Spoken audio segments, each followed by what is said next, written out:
सोचिए, भारत के समुद्र के नीचे एक रंग बिरंगी दुनिया है जो लाखों जीवों का घर है। लेकिन अब वो दुनिया धीरे धीरे बेरंग होती जा रही है, सफेद होती जा रही है।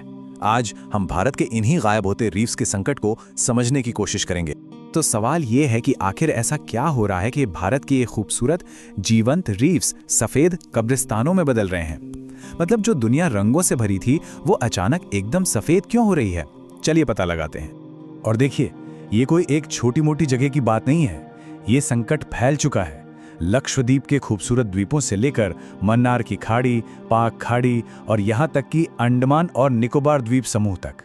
मतलब भारत की लगभग पूरी कोस्ट लाइन पर हमारे समुद्र के ये अनमोल खजाने खतरे में हैं। असल में ये सिर्फ भारत की कहानी नहीं है, बात इससे कहीं ज्यादा बड़ी है। हम इस वक्त दुनिया की चौथी सबसे बड़ी, जी हाँ, चौथी ग्लोबल मास कोरल ब्लीचिंग घटना के बीचों बीच हैं।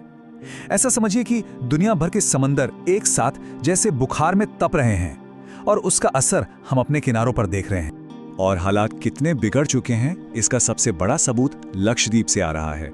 पता है क्यों? क्योंकि वहां अब वो कोरल भी सफेद पड़ने लगे हैं जो अब तक सबसे मजबूत माने जाते थे। मतलब वो जो गर्मी को बाकी सबसे बेहतर झेल सकते थे।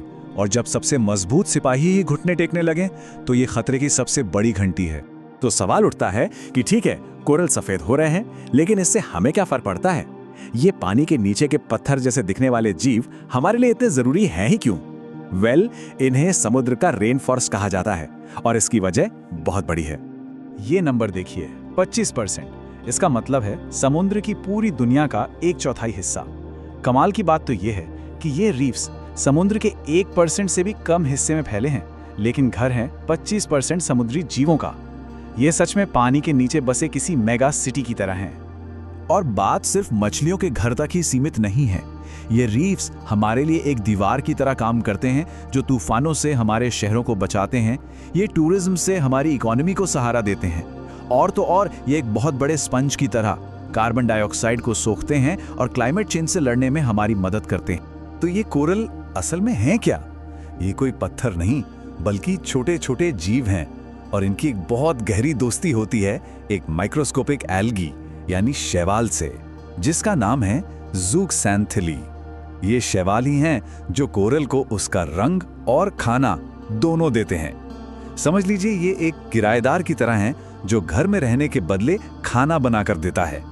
ये एक परफेक्ट पार्टनरशिप है जब तक सब कुछ ठीक चलता है। ओके, तो अब हम समझ गए हैं कि दांव पर क्या लगा है। तो चलिए अब असली मुजरिम को ढूंढते हैं। वो क्या चीज है जो कोरल को अपने इस दोस्त, इस रंगीन साथी को घर से बाहर निकालने पर मजबूर कर देती है? होता यह है कि जब पानी गर्म होता है या प्रदूषित होता है, मतलब जब कोरल पर स्ट्रेस बढ़ता है, तो वो घबराकर अपने अंदर रह रहे उन शैवाल को बाहर निकाल देता है। और जैसे ही वो रंगीन शैवाल बाहर जाते हैं, कोरल का अपना पारदर्शी शरीर उसके सफेद कंकाल के ऊपर से दिखने लगता है। और बस इसी को कहते हैं कोरल ब्लीचिंग। ये कोरल के लिए अपनी लाइफलाइन खुद काटने जैसा है, भूखे मरने जैसा। तो ये स्ट्रेस आता कहां से है? सबसे बड़ा विलन है बढ़ता हुआ समुद्री तापमान यानी क्लाइमेट चेंज का सीधा सीधा असर।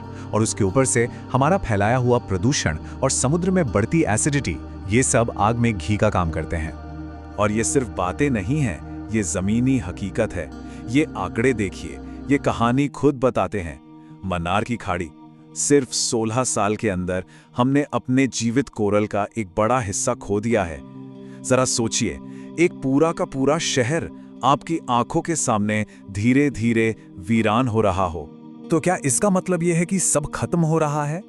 क्या यह अंत की शुरुआत है? शायद नहीं, क्योंकि भारत में इस तबाही को रोकने के लिए एक जंग लड़ी जा रही है। चलिए देखते हैं कि इस अस्तित्व की लड़ाई में हमारे हथियार क्या हैं। तो सबसे पहला और सबसे मजबूत हथियार है कानूनी सुरक्षा। भारत में कई सख्त कानून हैं, जैसे कि वाइल्ड लाइफ प्रोटेक्शन एक्ट। इस एक्ट के तहत कोरल को ठीक वैसी ही सुरक्षा मिली है जैसी एक टाइगर को मिलती है। इन कानूनों का सीधा मकसद है कोरल रीफ्स को इंसानी दखलंदाजी से महफूज रखना। लेकिन हम सब जानते हैं, कानून अपनी जगह है और असली लड़ाई वो तो जमीन पर, या यहाँ कहें तो समुद्र में लड़ी जाती है। और अच्छी खबर ये है कि अब भारत में वैज्ञानिक सिर्फ रिसर्च नहीं कर रहे हैं, बल्कि सीधे एक्शन में उतर चुके हैं रीफ्स को बचाने के लिए। और अब बात करते हैं उम्मीद की। एक ऐसी कहानी की जो दिखाती है कि जब इंसान अपनी जिद पर आ जाए तो वो प्रकृति के साथ मिलकर क्या कमाल कर सकता है। ये कहानी है एक खोई हुई दुनिया को वापस जिंदा करने की। इस कहानी के लिए हमें चलना होगा गुजरात की कच्छ की खाड़ी में। यहाँ कभी स्टैग हॉर्न कोरल की एक प्रजाति पाई जाती थी, हिरन के सींगों जैसे दिखने वाले बहुत ही खूबसूरत कोरल। लेकिन फिर वो वहां से पूरी तरह से खत्म हो गए, विलुप्त हो गए। और ये कोई 100-200 साल पहले की बात नहीं है। ये कोरल्स आज से लगभग 10,000 साल पहले गायब हुए थे। 10,000 साल। जरा सोचिए, ये वो वक्त था जब इंसान ठीक से खेती करना सीख रहा था। तब से ये इकोसिस्टम वहां पूरी तरह से खो चुका था। लेकिन फिर एक चमत्कार हुआ। जूलॉजिकल सर्वे ऑफ इंडिया और गुजरात के वन विभाग ने मिलकर नामुमकिन को मुमकिन कर दिखाया। उन्होंने उस प्रजाति को सफलतापूर्वक वहां फिर से बसा दिया है। जी हां, 10,000 साल बाद वो कोरल अपने घर वापस लौट आया है। अब सवाल ये कि ये चमत्कार हुआ कैसे?